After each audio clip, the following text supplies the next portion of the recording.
What is that next normal? I'm not sure the new normal is here to stay. And you really have to go out and think about what employees expect and need, and then what are the organizational expectations and needs as well. And so I think there's been a period of time over these last few months, and you've seen this in the news where organizations are saying everybody's coming back to work, and then the next day they're like, oh, well, maybe they're not coming back to Yeah. work. And so I think you have to, I call it kind of the great tug of war right now.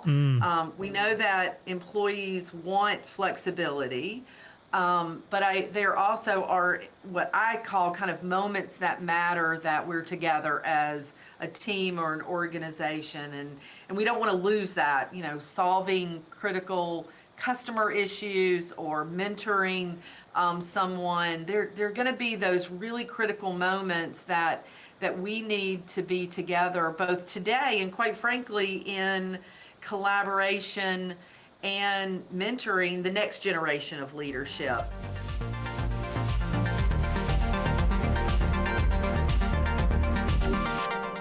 Hi everyone, welcome back to the HR Leaders Podcast. On today's episode, I'm joined by Ola Snow, who's the Chief HR Officer at Cardinal Health. During the episode, we discuss how the role of the CHRO has drastically changed over the past 10 years and how Cardinal Health is reimagining the workplace. As always, before we jump into the video, make sure you hit the subscribe button, turn on the notification bell, and follow on your favorite podcast platform. With that being said, let's jump in. Hi Ola, welcome to the show. How are you? I am great, Chris. How are you today? I'm not too bad. I think I said to you before we record, I'm moving house and moving office at the same time, which I don't recommend to anyone to ever do. Well, I'm sure when it's all done, you'll be a big sigh of relief. So Yeah. Congratulations on both moves, though. Thank you. I feel better when we're there as well, and settled in as well. But how are things? How are you? How's the family? Everything's good. Kids are back in school. I've got two first-year grad students. So one new college, one old college. Work's going well. So beautiful fall here in Ohio. So you can't beat the fall weather. Nice. Did they go to the same college? Just out of curiosity? No, they don't. They both in Ohio. So Okay. One at the University of Cincinnati and one at Ohio. So Cool. a couple hours apart. They wanted their own space. They have their own space. Yeah, as well. Are they living at home still, or are they living at campus? Nope, they've lived off campus their whole college experience, except obviously a slight detour during the pandemic where they came home.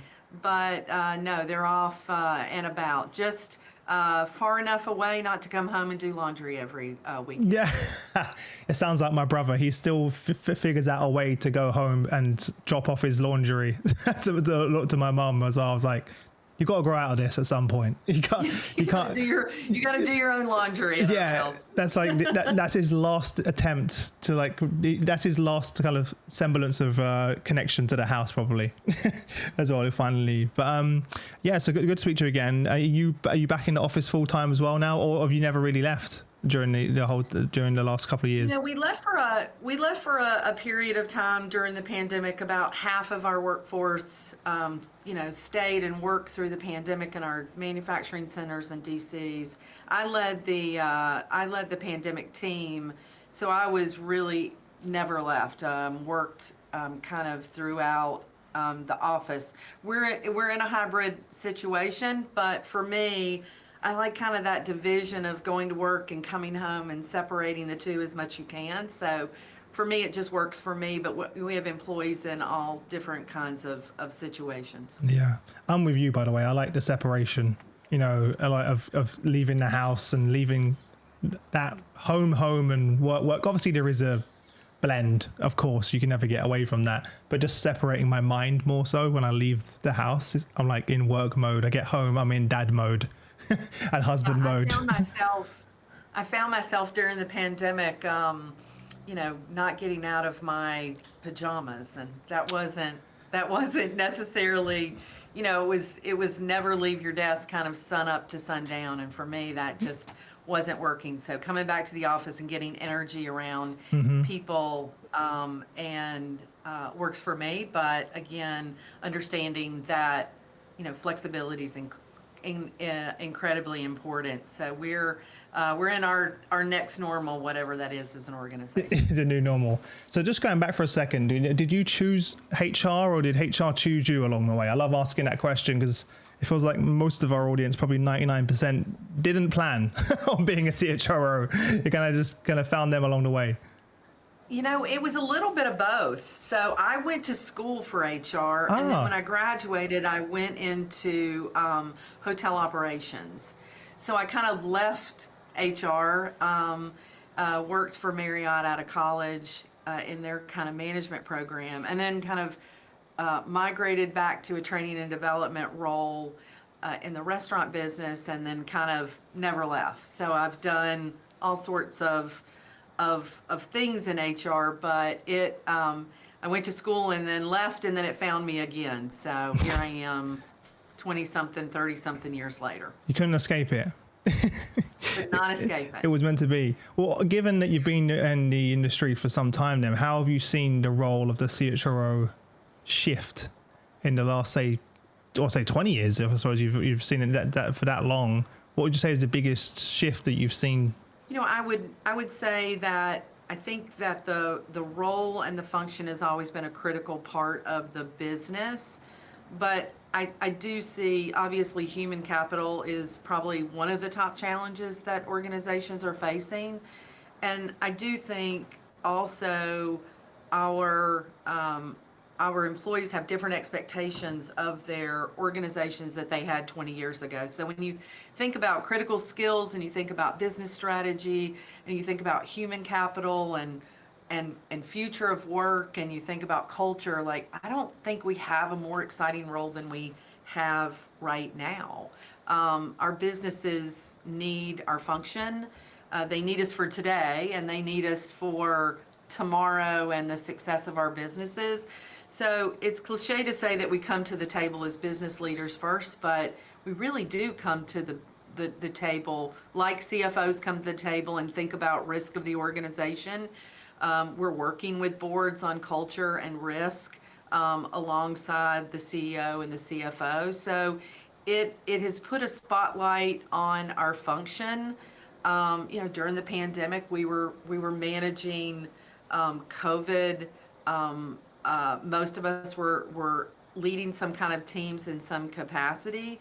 So everything from crisis management, talent management, culture management, but really it comes down to business success. And that's what I think is so exciting about our function and how it's grown over the past 10, 20 years. Yeah, very exciting. What would you say has been the biggest challenge for you? Because kind of even the skill set and attributes of what it takes to be a CHRO has shifted so much. So how have you, what would you say is the biggest challenge you've had to face during that time? Well, I think in my own journey, if I think about that journey, and at Cardinal, that started over 21 years ago. So that's probably Wow. unique that I've grown up in an organization, and I started my career in a business partner role. So I knew everything about the business. Loved sitting down with P&L leaders and talking about all their challenges. But you have to really be a generalist, but be able to go deep. I kind of call it the balcony and the basement, or the dance floor, so to speak. So I think you have to have this great passion for the business and understand how the organization makes money, what its customers' true needs are. But you have to be the student of the function. And so understanding talent management, talent acquisition, building an employment brand. But one of the things that the key experiences for every CHRO is really to have an understanding of executive compensation, especially here in the U.S. And so you have to know a fairly good amount about a lot. And I really think you have to understand what's going on and understand the pulse of the organization. For CHROs, you've got to find a way to really understand and hear that unfiltered feedback from your employees and your customers, because so much, as we know, at these levels are sanitized. People want to give you good news, not bad news. So you've got to balance, the technical, but also the business aspect.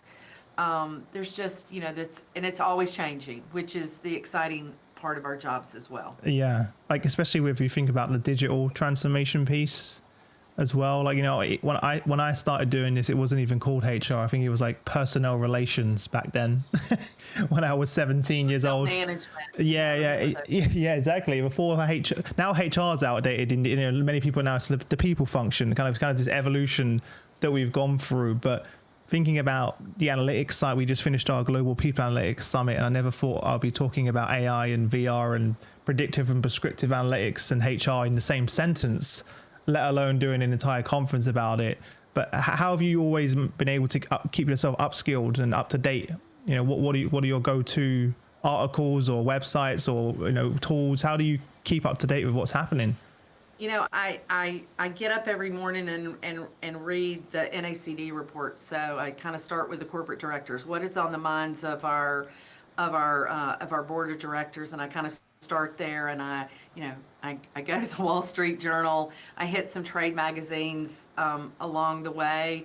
I belong to a couple of trade organizations that put something out every single day. Nice. So I try to keep up with trends, and I also have a great network of CHROs that we all rely on. It's so important, and again, I think it's one of the great things that came from the pandemic is that we were all trying to figure out things together, and we built these while we had great networks, and some of us grew up in the same organizations and are now serving as CHROs in different organizations. It brought us together so that we didn't have to reinvent the wheel, so to speak, and that this great partnership. So we share a lot. And internally, I stay pretty connected to our workforce in different capacities, and whether it's on a council or a Let's Chat with Ola, I try to stay up to date on what's happening outside in the world and inside these four walls. I think they're equally important. I love the networking bit that you mentioned, because it kind of people don't talk about that enough, but it's so important as a CHRO to build a strong network, isn't it, around you, especially like you mentioned during the pandemic when no one really had the answers, right? But coming together and sharing and co-creating solutions, right? And, failing forward, just experimenting, trying different things is so important to have that community to lean on, right? Especially during those times. It did, Chris, and it started obviously with the pandemic, but we know that same period of time we had so much social and racial unrest, and so we were back at it together, understanding how we were going to support our employees during a really difficult social period in our organizations. And then from there, we talk about the labor shortages, the Great Resignation. So there is nothing that we can't come together and help solve. And I learned so much from my peers, either whether it's through great associations that I belong to, great roundtables of organizations that bring CHROs together. We're all on that same mission of helping our organizations and helping our people thrive. And so learning from your peers who will help you both avoid some pitfalls as well as experience some successes is really gratifying to know that you can help others and other organizations. Yeah. It's also, let's be honest, it's quite nice to have a place to vent as well, because to have a friend that understands what you're going through. Yeah, because who does HR go to? Lonely job, and at times, so having a peer that you can cry on their shoulder sometimes, pick their brain a little bit, but also celebrate some wins along the way is something that's pretty gratifying. It is important, right? Because we always talk about who does HR go to? Whenever we're talking about support and need or well-being, it's important that we have that. So I think that's a really good piece of advice. And all of the most successful CHROs that I've spoken to over the last 6-7 years of doing this show, one of the key things is they have a very strong network. Like it's kind of very clear, they're not like you said, they're not trying to reinvent the wheel, and they understand the value of networking and collaborating with their teams, and they make space for it, even though they're busy. They make space for it. They make space for it. I did probably two things in my career that were investments in myself, and one of them was going to a program through Cornell called Top Seat. So it gave you a really great idea of what the role was like, and there are people that come out of that class and basically say, this is probably not for me. So I learned from some of the top CHROs in the country, and I was lucky enough to work for two of those women as well that were both pioneers in the function. So I had great mentors, great bosses. I had a mentor that really understood and grew up in our business. So she was both a great functional leader, but then I worked for a woman by the name of Pam Kimmett, and Pam was just an absolute student of the function and a technical expert in most everything. So having both women as bosses and mentors was something that I think helped shape who I was, but always both of them encouraged, go out and be your own CHRO, which I would give to any CHRO, find your own path, because it's so important, especially to be, your authentic self as you lead a function and, quite frankly, an organization, because I think the role is so important to the organization as well as the function. Mm-hmm. Was that something you expected early in your career? Because now there's also this expectation to build your own personal brand, right? It's no longer just HR sitting behind the scenes. You're kind of front and center, personally, professionally. People expect to hear from you, and they've obviously, we've seen all the research how people, looking at their own organizations over their own governments for advice when it comes to their health and well-being, etc. So there's a lot of pressure on your shoulders.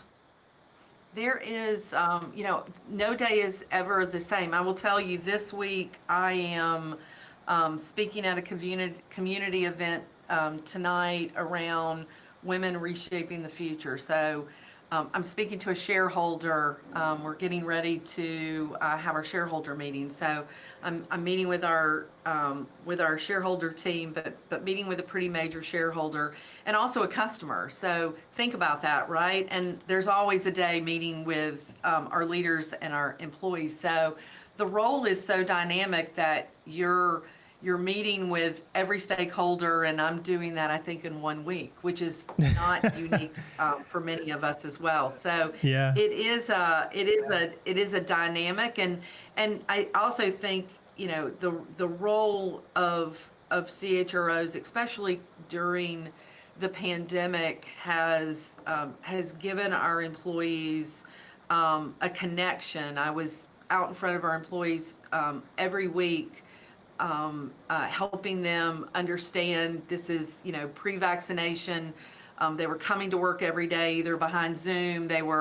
We knew that they were experiencing stress and anxiety. And so I think the role gives employees both some confidence that the organization is doing the right thing.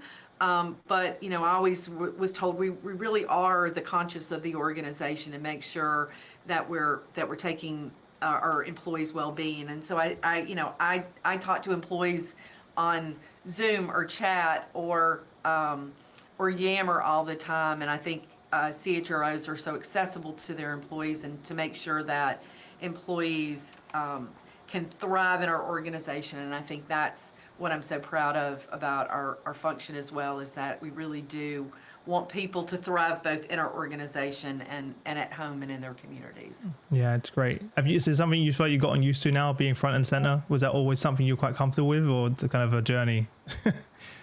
It's a journey, right? I think I think all of us have a little bit of oh gosh, how did I get here? There's been times I've sat in front of thousands of employees and say, wow, after 15, 20 years, how am I here? But it is a journey. And you said something I think so key earlier is, we have to, as leaders, build an employment brand. We want world-class talent to come to our organization. That just doesn't happen by itself. So making sure that that you can attract talent, you can develop it and promote it while it was here, so you can retain the absolute world-class talent. That is a part of our responsibility, which means that you have to be front and center talking about why this is a great place to come and be and thrive. So Yeah.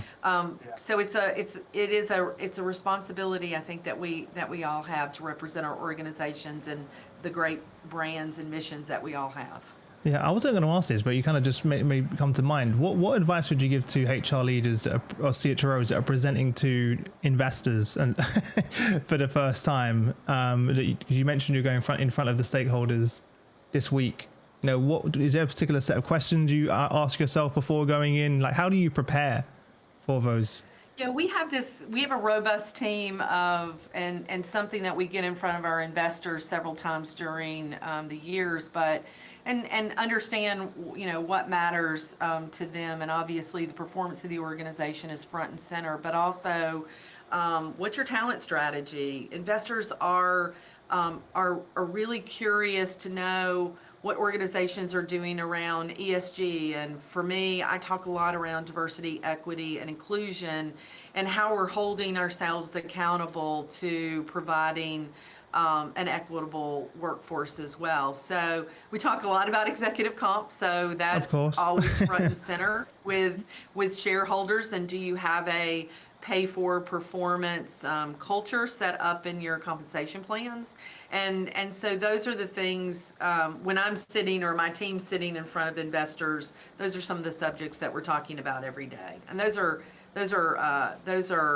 can be challenging topics to talk about, but something, again, that's critically important for our organization and our shareholders. So it's great to have a pulse on what our investors care about as well, and that's changing every single day. I don't know 5 years ago that I had the robust conversations around climate and diversity, equity, inclusion True. That we're having today. So the trends are changing in a positive direction. Yeah, and also the law is changing, right? In many states, so you have to report on a lot of those things, right? And for example, gender pay equity stuff like that. It's now becoming exactly and you know, pay transparency and many subjects out there that the compliance side of HR is just as critical, and having that relationship with your friends over in legal and that partnership is because there's a landscape,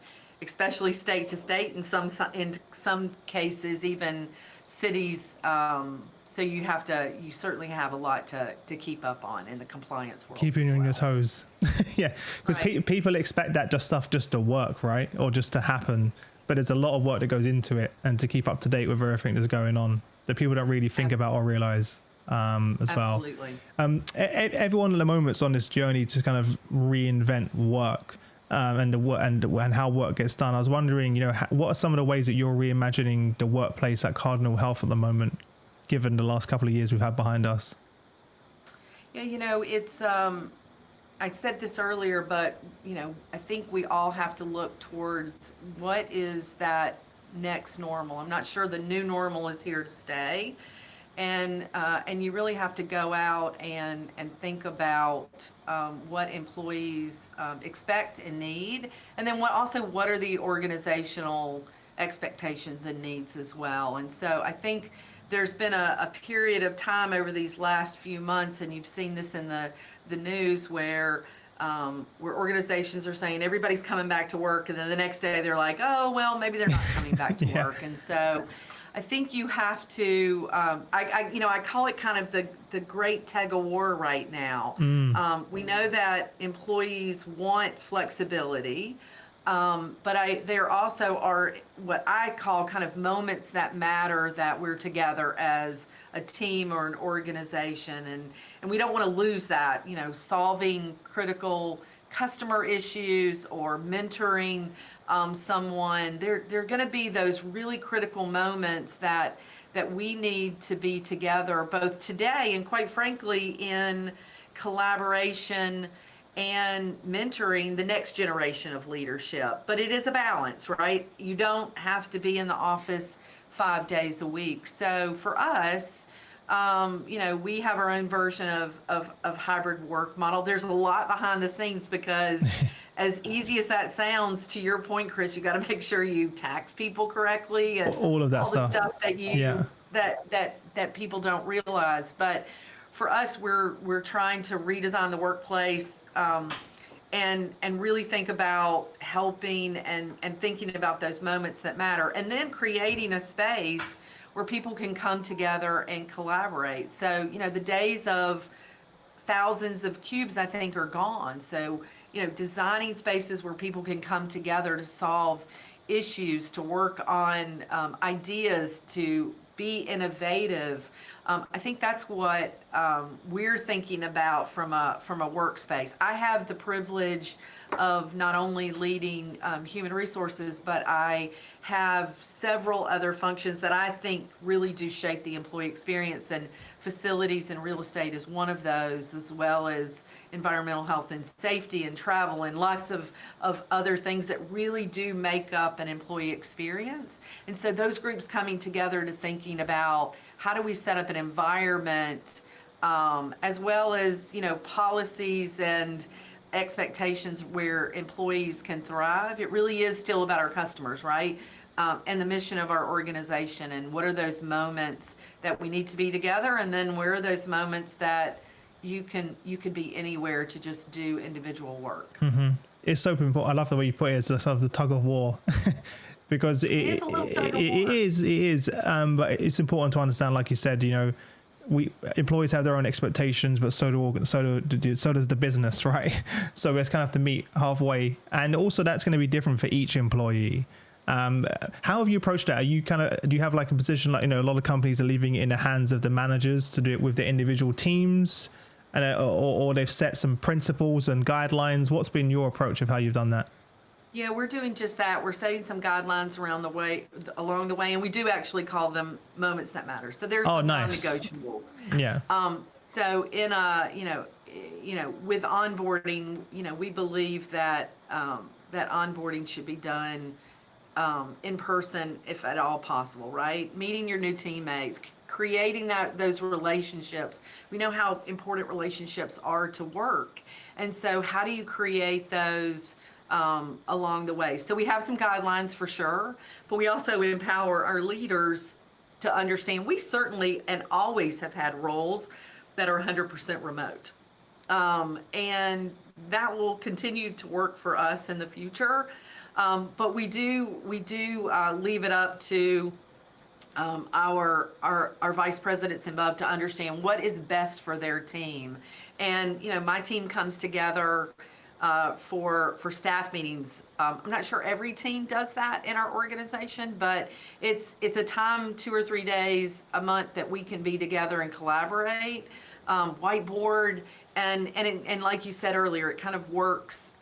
It works for our team, but there was some negotiation of that up front, and I think good communication. Yeah. But guidelines with some expectations, but also empowering where people can thrive on their own as well. No, I love that. It's kind of like moving from principles or from policies to principles, right? You want to convey that trust and give people that trust and the freedom within the framework. And that's going to shift back and forth. I've had employees, for example, that at the beginning said, I want to stay remote. And then all of a sudden they've turned around and said, actually, I really miss the office. Can I come back in a few days? I want to see the team. But it's important to have that face-to-face. I agree. My team meets every Monday, for example. And whenever we hire someone, we always meet that person face-to-face. We go for lunch. We get to know each other. And that's kind of the stickiness and the glue, right? Some of the stickiness and the glue. You meet each other's kids. We bring our kids along, and it's just like a really we have a team day out once a month. So what are we doing this month? I don't know what we're doing. I think we're doing rock climbing this month. Something along bouldering, I think. It's just you have to have those moments, because that's really where people can feel the culture of what it means to be a HR leader's employee as well. Yeah, And they love that. I love that too, and I think coming together to build those relationships and that camaraderie is so important to teams. but as I said, there are days that I can work from home and pound through, 20 things that I just need to get done on email or Zoom. And I think that's the flexibility that I think organizations have to realize. And for us, it wasn't about, okay, Monday and Friday you can work from everywhere, anywhere, but you have to be here Tuesday, Wednesday, and Thursday. That just hasn't necessarily worked for us. But you also, I think, as organizations have to to make sure that you're making it worth employees' while to come in, right? 100%. Nothing worse than coming in and sitting On your in computer. and being on Zoom all day. Yeah, right? it's like, why am I here? There's no point. There's no point to that. So it's a balance, and I think we're all still figuring it out. Quite frankly, 100%. It'll continue to evolve, and I think you have to focus as importantly on what is the work and the results, not where it's being done sometimes, right? We get so caught up in, well, if you're in the office, you're productive, and we know that that's not the truth or the case for every single person. So to me, it's around setting realistic and stretch goals, and making sure that your employees are hitting those goals along the way. That really is what it always is about. And sometimes I think where work is done is probably less important than the quality of the work is done. So we also got to always have to keep that in mind too. It's going to be interesting, right? Because the next generation, they're not going to see it that way. In the past, work was a place you went to, right? But now work is no longer a place that you go. So I'm kind of thinking when Robin, my daughter who's 4, when she's older, she probably will look back and be like, oh, so you used to have this model where you used to travel to this space and you only did work in that space. That's going to be probably very foreign to the next generation. I will tell you, I was a little surprised this summer. I spent some time with our summer interns. We have about 120 interns, and these were all juniors and seniors in college that really came from all over the country and many different functions, and everything from manufacturing to operations to to human resources, finance, and so on. And the one thing that I've really found unique about this group is that they all have had a disruptive college experience in some way, right? They didn't really fully get the true value of being away at school. Some of them had to go home. Some of them, live with roommates 24/7, like one of my children did.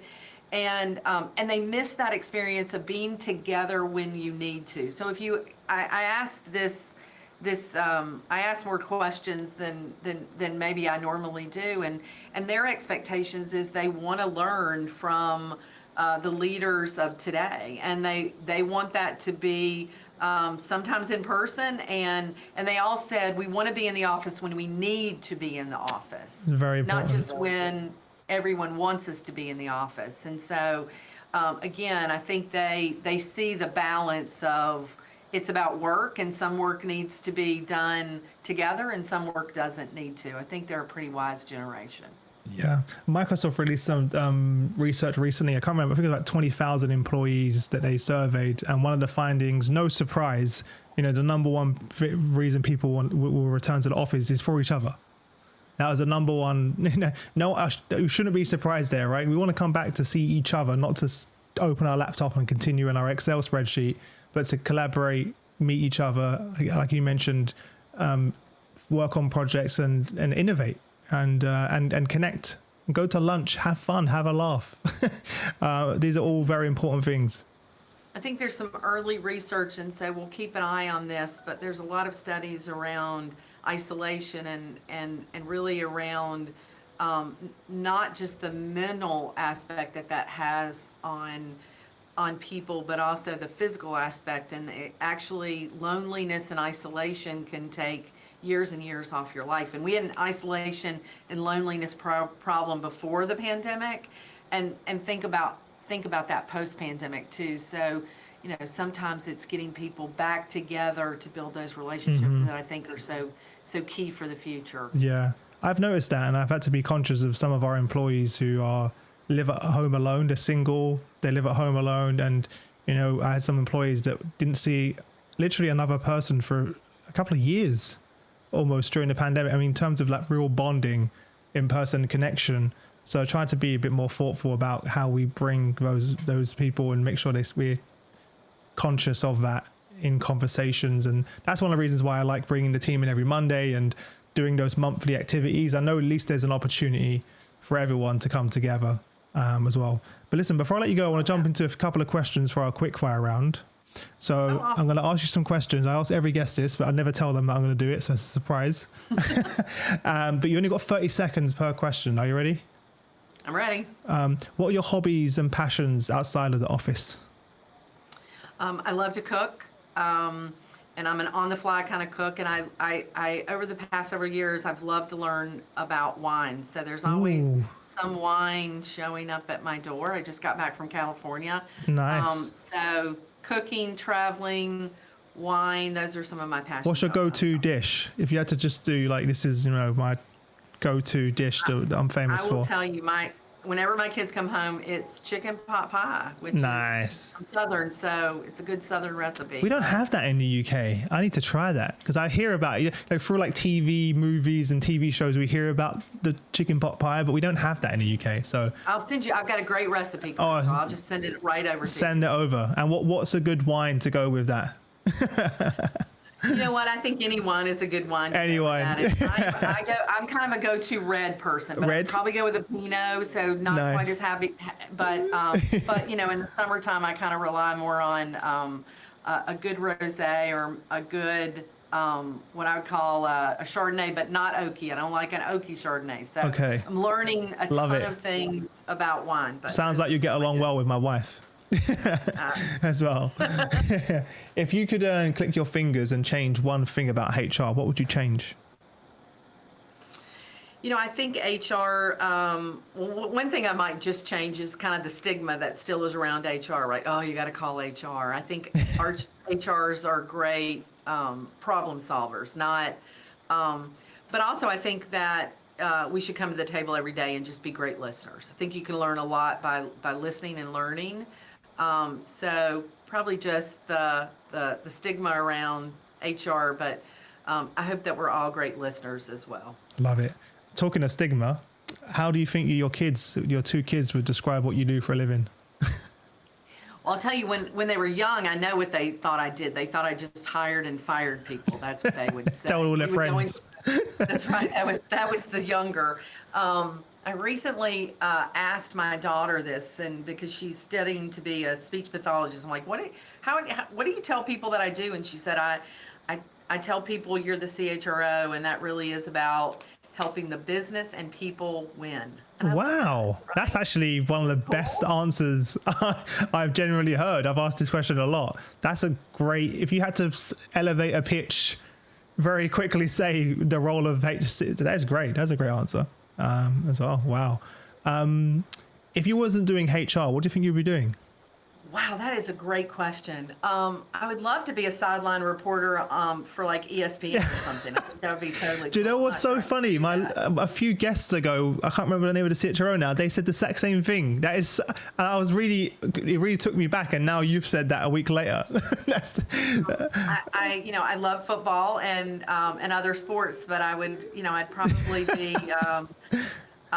Chasing around some college or football. So I don't know that would be too realistic, but that's probably what I would do if I wasn't in HR. That's pretty cool though. That's pretty cool. You kind of mentioned this earlier, but what would you say is the biggest investment you've made in yourself in your career?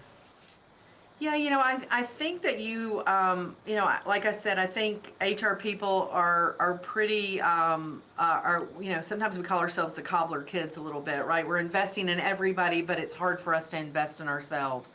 So I talked about, I've been in some great development programs, but also I would tell you that, I did a stretch assignment early in my career and led a really large acquisition. I was gone for about 40 days in Asia as we were doing that acquisition. Oh, wow. And when I learned about culture and when I learned about global economy, and it was a great investment in myself, And so I think it's not just about development but about stretching yourselves, and whether it's being voluntold or volunteering on your own. Voluntold.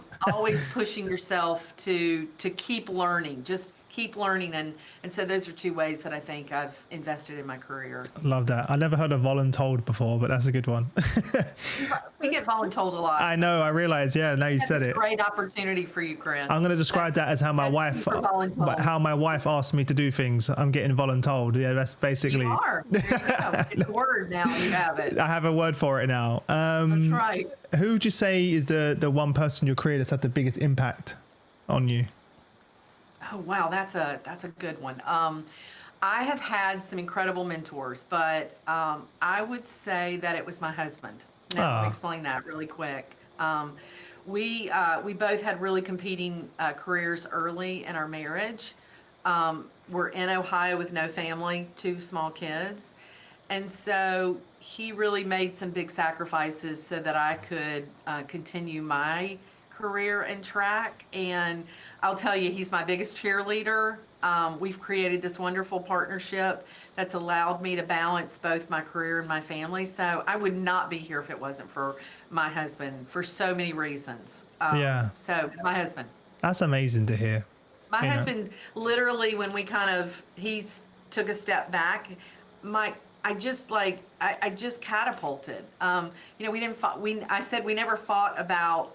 We fought about schedules, and boy, when that's kind of out of the way, it was. So he's definitely been my biggest cheerleader and biggest influence on my career. Yeah, I can understand how important that is, because even now with my wife and I, our biggest challenge in our relationship is balancing both of our careers and raising Robin.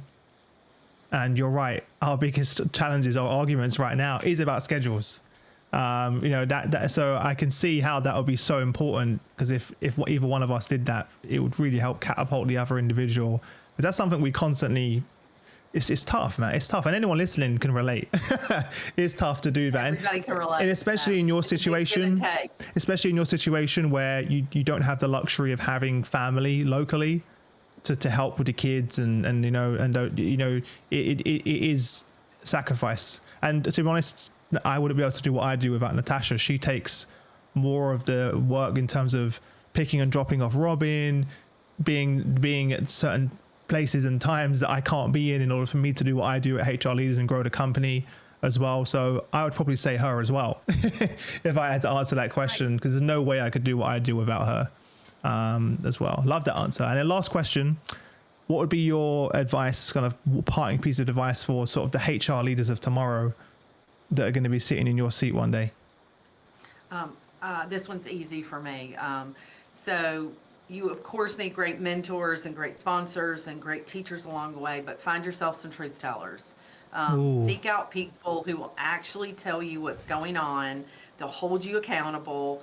They'll make sure that you're doing the right thing. So again, I talked about, sanitizing. So surround yourself. I can be in front of a town hall and I get 20 texts around, hey, this is what's really going on. And I just, surround people that you trust and care about your success, but you got to find yourself some truth tellers along with some great mentors. How do you do that, by the way? Because that's a big challenge, because one of the main things that the CHROs who join, I do these private face-to-face CHRO workshops every few months where I bring the group together, no media, no cameras. And one of the things they always say to me is, Chris, I love being in a room with other CHROs who just tell me how it is. Because they've got no, like I've had really heated debates actually where completely disagreeing views with CHRO, but they love it because Chris is so refreshing to be in a room where people can just give me honest and open feedback. How do you find those people though? Yeah, it goes back to building those relationships kind of along the journey, whether it's, you've been in an organization, find those people that truly want the organization and you to succeed. And be vulnerable in your authentic self. Like, I feel like something's going on. Yeah. Sometimes you have to go with a hunch. Coach it out. Yeah, you have to coach it out. Yeah, and I always think that when you meet with leaders and that you truly are trying to help them, that they'll reciprocate in some ways. So when you can say, hey, how did that message land? I have some great truth tellers that'll say, that's great. Do it 6 more times. Or, man, it kind of landed flat. Go in this direction. So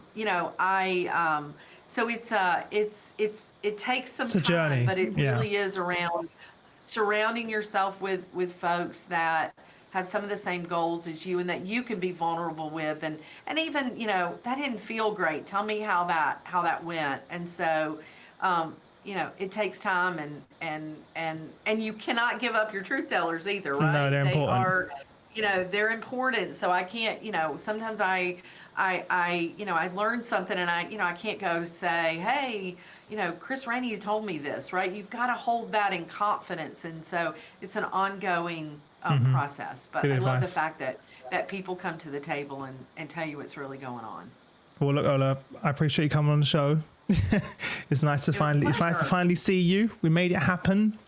And where can people connect with you? Where's the best people to reach out if they want to say hello? Well, I'm on LinkedIn, so that's probably the best way to reach out to me. You can also find me on cardinalhealth.com, but Cool. but I'm a active participant on LinkedIn, so love to connect with people along the way too. And thanks, Chris. This is a lot of fun. It was a pleasure, and I hope I get to come and see you soon and try some chicken pot pie in person. I need the original. And wine. Don't forget about the wine too. Yeah, and the wine too. Yeah, no worries. Don't worry about that. My wife won't forget that part. She'll be like, yeah, we need some wine as well. But listen, I wish you all the best until next week. But thanks again. I really enjoyed the conversation. You too. Thanks a lot. Thanks. Take care.